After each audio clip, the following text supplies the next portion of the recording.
Today we're going to talk about capacitors and capacitance. And like I said on Wednesday, we're going to go through this relatively quickly because all of our relationships that we're going to see here are pretty much the same thing that we saw with inductors.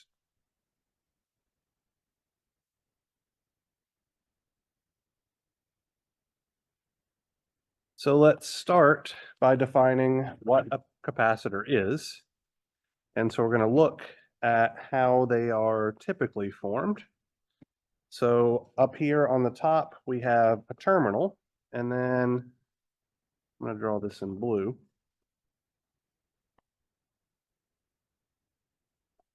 Did not mean to erase that.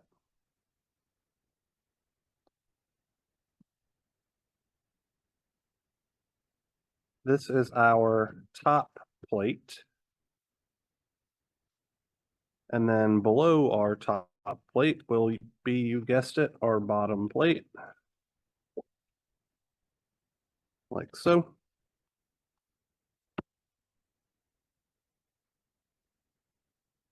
And then connected to our bottom plate will be our bottom terminal, like so. Because it should say capacitors and capacitance, but I wasn't paying enough attention. ANCE. There we go. Thank you, Ashton. Because they're that important that I had to list them twice. All right, so this is what the physical structure of a capacitor looks like. There's usually electric, which I'll draw here in just a moment. But that's not always true because air in and of itself is also a dielectric material. So in red here, I'm going to put this material and I'm just going to fill this space in.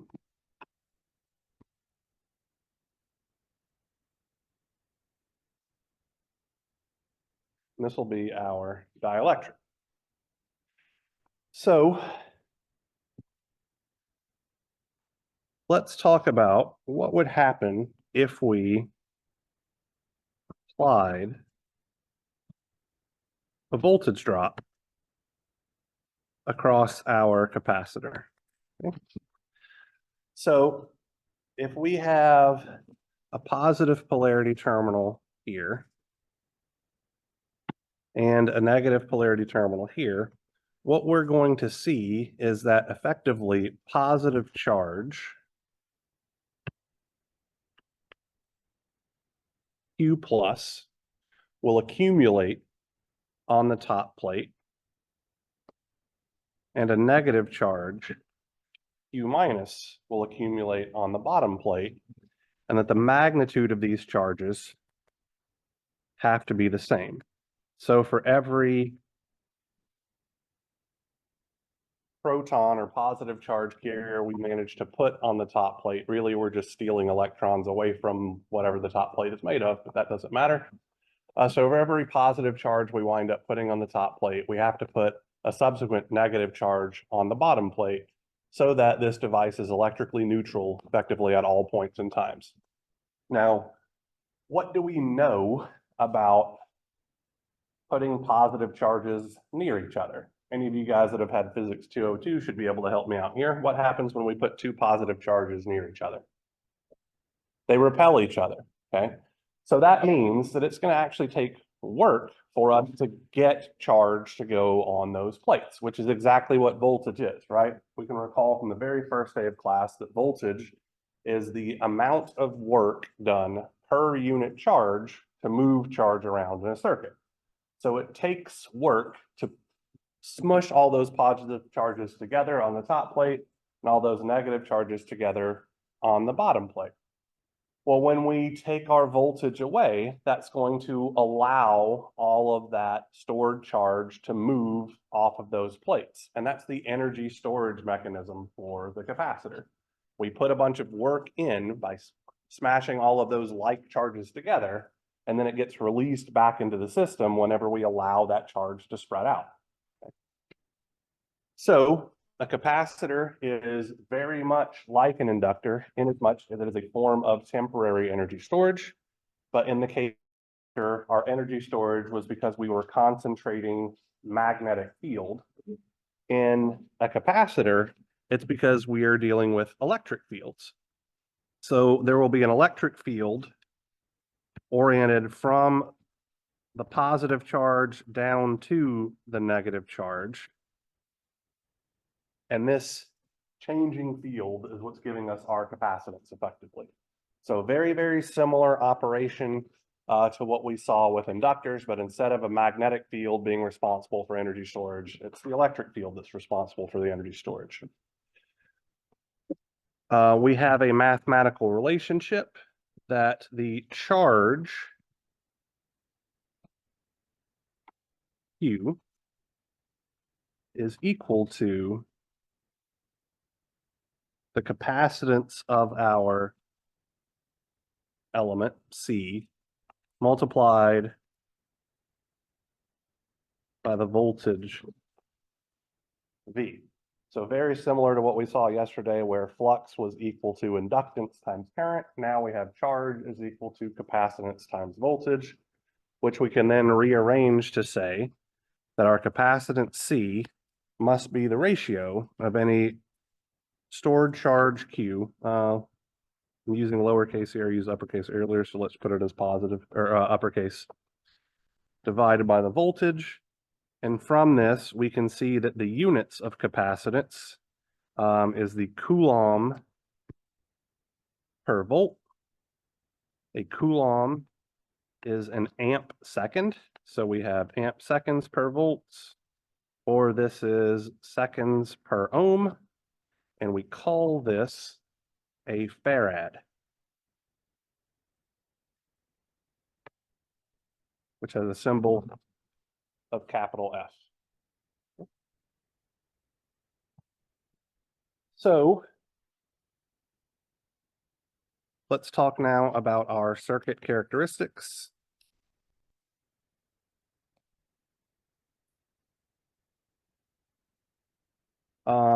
We are actually going to have two different schematic symbols that we might see, and so I'll talk about the difference between them. The first of which is this guy right here.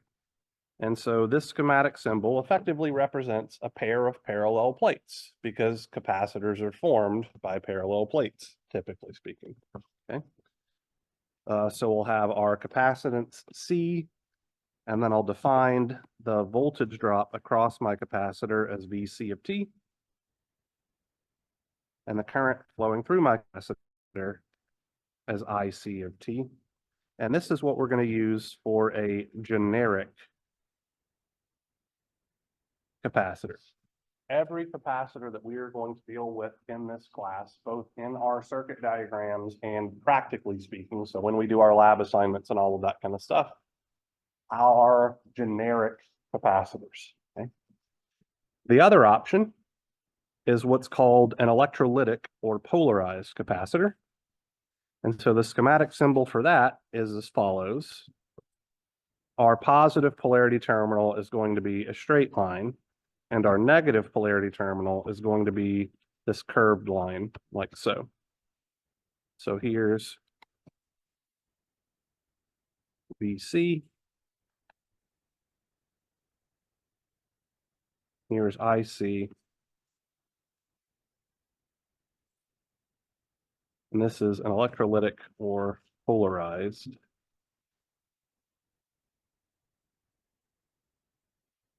capacitor. Now, if you supplement your lectures in this class with watching YouTube videos or looking at textbooks and stuff like that, you might see that some people use these two symbols interchangeably, but there is a very distinct difference between them. A polarized capacitor has a specifically defined positive polarity terminal and a specifically designed negative polarity terminal. And if you were to apply a voltage drop of the wrong polarity to an electrolytic capacitor, it will burst or rupture. They're actually designed to do that safely. So if any of you guys have ever opened up your computer or anything like that, and you see these cylindrical capacitors, usually with a score line along the top. Let me see if I can pull one up on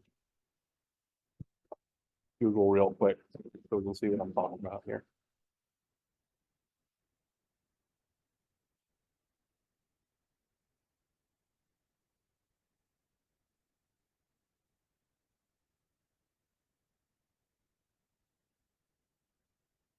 Make this image bigger. Make it bigger. Okay. Son of a bitch. Cancel. So these guys over here on the left-hand side are typical generic capacitors. These cylindrical guys, like so, this black stripe is telling us what the negative polarity terminal is. And then the other leg does not have a black stripe, so that's telling us what the positive polarity terminal is. And we can't really see it, but if we looked at the top of this thing, it would be just a metal disc that has score lines across it, so that if it bursts, you just see that thing kind of balloon up a little bit. You can physically see that it's deformed so that you know this particular capacitor has failed. So it's a way to help troubleshoot things. And so they're typically just put in circuits to where there's only a possibility of having a positive voltage across everything. So that's why it's in like computer power supplies where everything is using 5 volts as its maximum and 0 volts as its minimum. It should be impossible to get a negative voltage unless something shorts out or something goes wrong. And then one of these bursts to let you know something went wrong. Okay. So to save the college money, we won't use electrolytic capacitors in this class at all because you guys don't pay a lot of attention to things and we'll burn them up. So anyway. All right, so there is a difference between them. All right, so now let's get into our mathematical relationships here. So hopefully we're all on board with this. But our capacitor current should be the derivative of the charge on our capacitor plates with respect to time, because all current is the derivative of charge with respect to time. That's a relationship that we learned, literally on the second day of class. And so now, since we know that charge and capacitance are related to each other, we can just take this one step further, and assuming that our capacitance value is a constant, what we will get is the current flowing through a capacitor is equal to the capacitance times the derivative of the capacitor voltage with respect to time. This is our first relationship. It is identical to the first relationship that we had with inductors, except that we've simply swapped C for L and swapped I for V, right? So everywhere that we had inductance, L, we replaced it with C. Everywhere we had voltage, we replaced it with current. Everywhere we had current, we replaced it with voltage. That is what we're going to see in literally every single one of our relationships, okay? So for our inductor relationship that was the derivative-based relationship, we came up with 2 additional things that told us a little bit about how inductors behave, and we're going to do the same thing here with capacitors, okay? So the first one is in a DC circuit,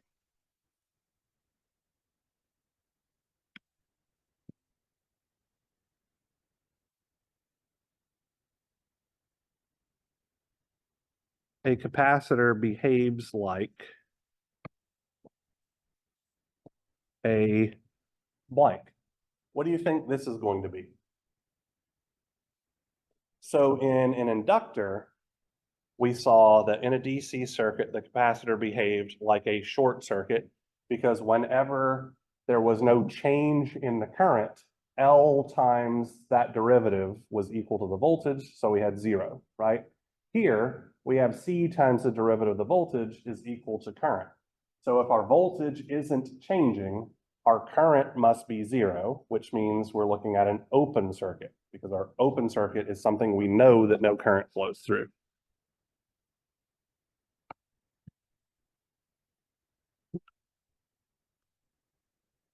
Without going through all of the simple examples that we saw with inductors, what quantity do you think for a capacitor can't change abruptly? So for inductors, we saw that the current flowing through an inductor cannot change abruptly because that would wind up giving us an infinitely large voltage. Well, if our capacitor voltage changes abruptly, we will wind up with an infinitely large current, which means we are creating or destroying charge somehow, which obviously cannot happen. So the voltage drop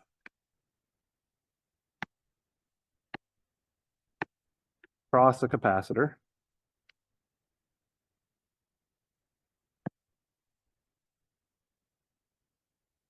cannot change abruptly, meaning that whatever voltage we have approaching a particular point in time from the left must be equal to the voltage approaching that same point in time from the right. So our voltage effectively just needs to be a continuous function in time.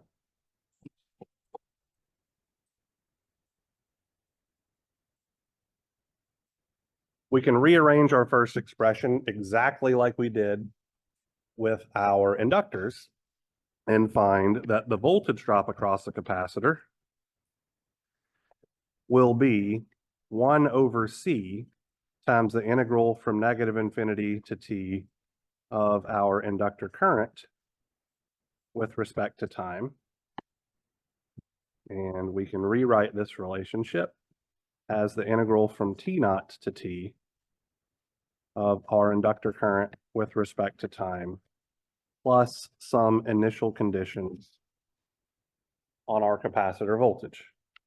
Once again, the exact same relationship that we saw for inductors, except that we're swapping L and C and I and V. Okay.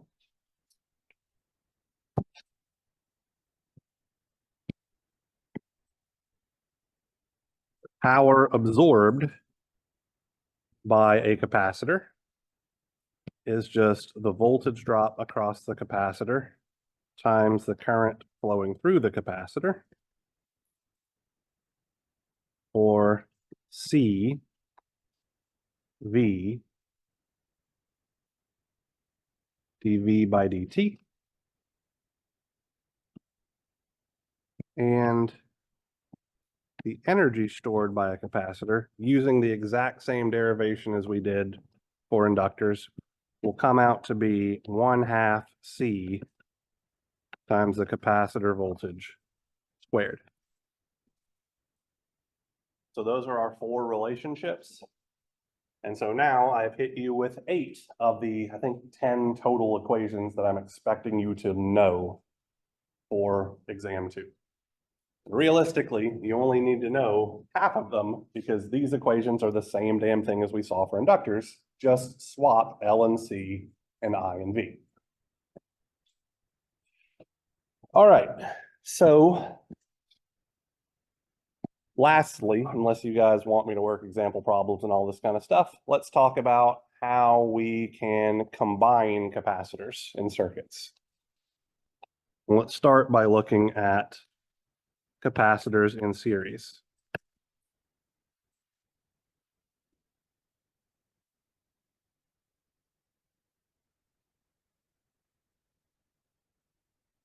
So let's say that I have a network like so, where I have multiple capacitors connected in series.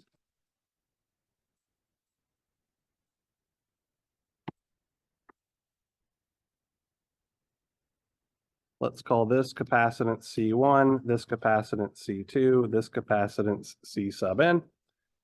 This will be the total voltage drop across this network. This will be the current flowing through these series connected capacitors.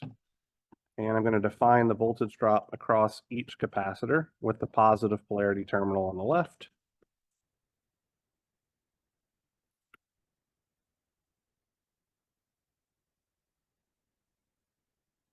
Applying Kirchhoff's voltage law to this system, we should see that V of t is equal to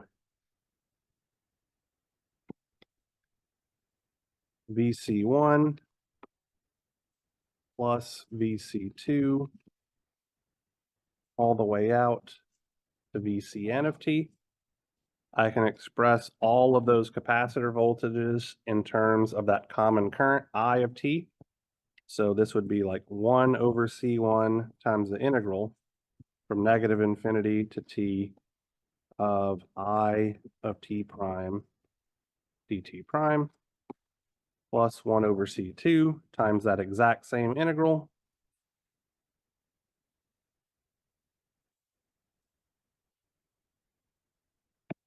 all the way out to 1 over C sub n times that exact same integral.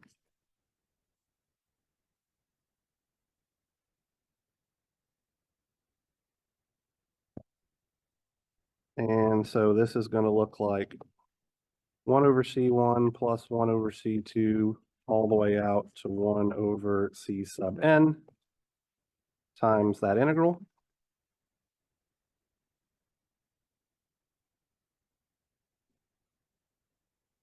Or 1 over CEQ times our integral.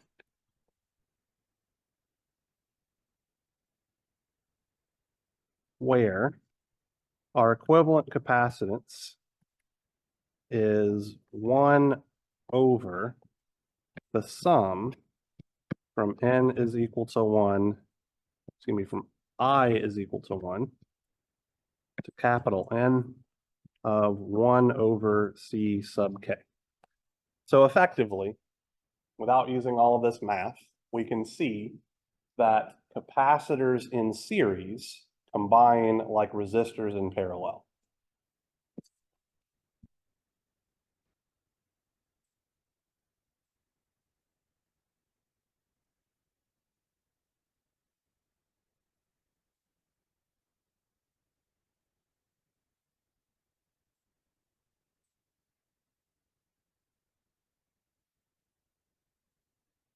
And without doing a bunch of terrible calculus and algebra, it should hopefully be obvious that capacitors in parallel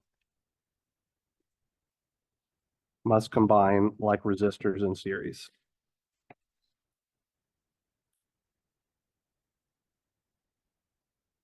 And I'm done for today.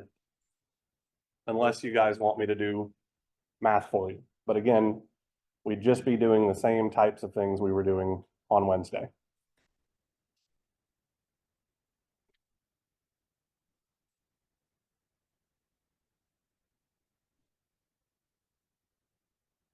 John.